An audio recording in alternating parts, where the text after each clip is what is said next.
Joint अधिवेशन किया जा रहा है यहाँ पर, जिस तरह से हिमाचल प्रदेश में जो घटनाएं घटित हो रही हैं, सांप्रदायिक हिंसा आप कह सकते हैं बढ़ रही है, उसको लेकर क्या कुछ निकल कर सामने आ रहा है, किस तरह की चर्चा हो रही है? C2 हिमाचल किसान सभा, जनवादी महिला समिति, SFI, DYFI, all India lawyers union और इसके सिवाय विभिन्न जो जनवादी संगठन हैं शिमला के अंदर, उनके द्वारा इस संयुक्त अधिवेशन का आयोजन किया गया कालीबाड़ी हॉल में। आप सबको मालूम है कि पिछले कुछ दिनों से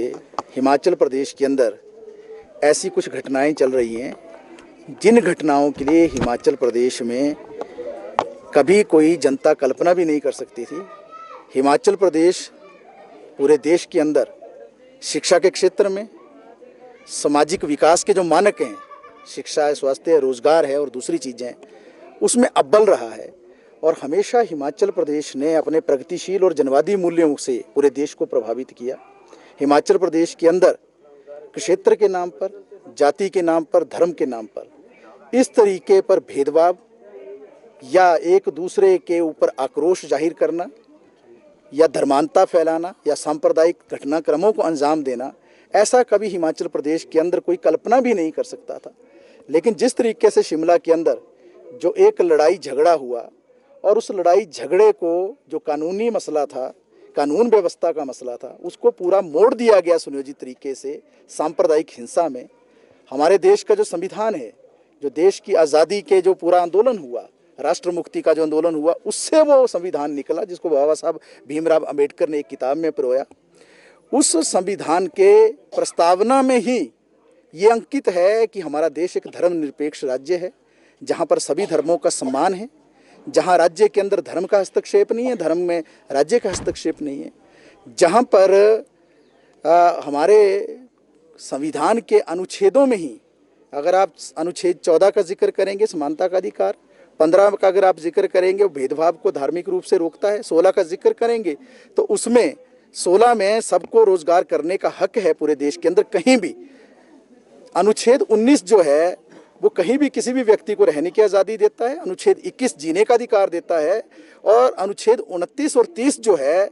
जो हमारे देश के अंदर अल्पसंख्यक, चाहे वो धार्मिक रूप में है या भाषा के रूप में भी हैं, सिर्फ धार्मिक रूप में नहीं भाषा के रूप में भी हैं, उनके अधिकारों को भी सुरक्षित करता है। इन सारी चीज़ों को जिस तरीके से धत्ता बताकर हिमाचल प्रदेश के अंदर एक शुरुआत हुई, और ये बड़ा दुर्भाग्यपूर्ण है कि इसमें जो पूरी एक राजनीति घुसी, जिसमें सत्ता पक्ष के लोगों का भी कुछ उसमें शुरुआती दौर में हस्तक्षेप रहा, लेकिन आहिस्ते आहिस्ते उस पूरे आंदोलन को हाईजैक कर लिया RSS और भाजपा ने, और पूरे प्रदेश में इस सांप्रदायिक आग को फैला दिया। आज आप बताइए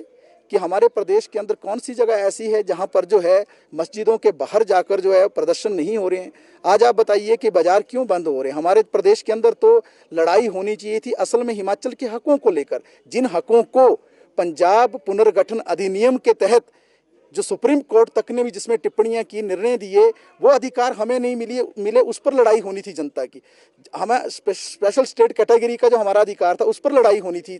प्रदेश की जनता की। हमारे प्रदेश के अंदर जो आज भारी बेरोजगारी है, पूरे देश में सबसे ज़्यादा पढ़े लिखे बेरोजगार हरियाणा त्रिपुरा के बाद हिमाचल प्रदेश के अंदर आ गए हैं, उस विषय पर जो है संघर्ष होना था। लेकिन एक और दूसरे समुदाय के बीच जिस तरीके से नफरत के बीज बोए गए और जिस तरीके से जो पूरा धार्मिक उन्माद फैलाया गया, देश के अलग अलग शहरों के अंदर जो है रोज धरने, प्रदर्शन, धमकियां, और आपने ये भी देखा है तोड़फोड़, और ये तमाम चीजें चल रही हैं। हम जो है तमाम जनवादी संगठन इसकी कड़ी निंदा करते हैं और प्रदेश सरकार से भी मांग करते हैं, प्रदेश सरकार को मुखर होकर सामने आना पड़ेगा। ये लिपापोती नहीं चलेगी, ये सिर्फ दिखावा नहीं चलेगा। सरकार को जो है संविधान का सम्मान करना है। सरकार जो संविधान की शपथ लेकर आई है, संविधान के अंदर ये स्पष्ट है कि धार्मिक उन्माद जो फैलाएगा या सांप्रदायिकता को जो आगे बढ़ाएगा या जो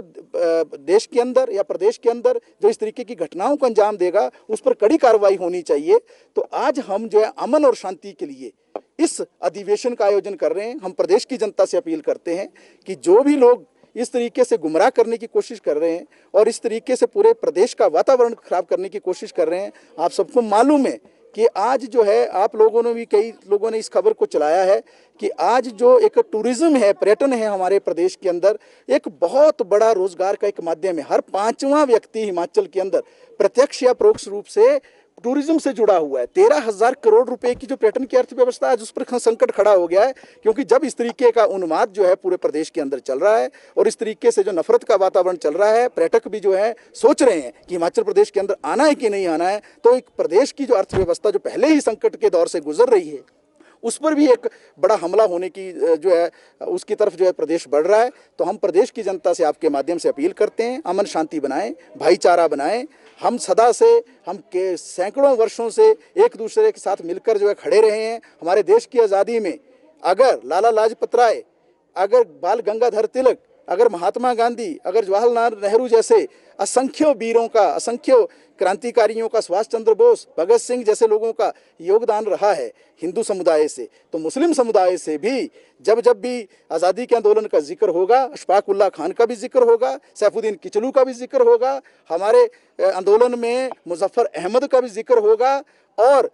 उस सरदार उधम सिंह का भी जिक्र होगा, मदन लाल ढींगरा का भी जिक्र होगा, एनी बेसंत का भी जिक्र होगा। कौन सा ऐसा तबका था हमारे देश में, चाहे सिख थे, चाहे हिंदू थे, चाहे मुस्लिम थे या क्रिश्चियन थे या पारसी थे, कौन सा ऐसा समुदाय था जो आज़ादी के लिए नहीं लड़ा। तो आज ये मुल्क जो है सबने अपनी कुर्बानियां देकर बनाया। इस मुल्क पर, इस प्रदेश पर सबका बराबर का हक है। ये नफरत नहीं चलेगी हिंदू मुसलमान के नाम पर। ये जो पूरा प्रदेश के अंदर वातावरण बनाया जा रहा है, इस पर सरकार को आगे आना चाहिए, भारत सरकार को भी इसका संज्ञान लेना चाहिए और जो हमारे राज्यपाल हैं उनको भी इसका संज्ञान लेना चाहिए। इस तरीके के घटनाक्रम जो उस पर रोक लगानी चाहिए और सबसे बड़ी जिम्मेवारी आज प्रदेश की जनता पर आ गई कि उनको आगे आकर जो इन चीज़ों का मुकाबला करना है और इस धर्मांधता को, इस नफरत को पीछे धकेलना है और आपसी एकता और भाईचारे को मजबूत करना है। और इसी अधिवेशन के माध्यम से हमने आज निर्णय लिया है कि 27 सितंबर को एक बहुत बड़ी रैली, एक विराट रैली हम शिमला के अंदर करेंगे और इस रैली से हम शुरुआत करेंगे अमन और शांति की अपील करते हुए। पूरे प्रदेश के अंदर इस आंदोलन को हम ले जाएंगे,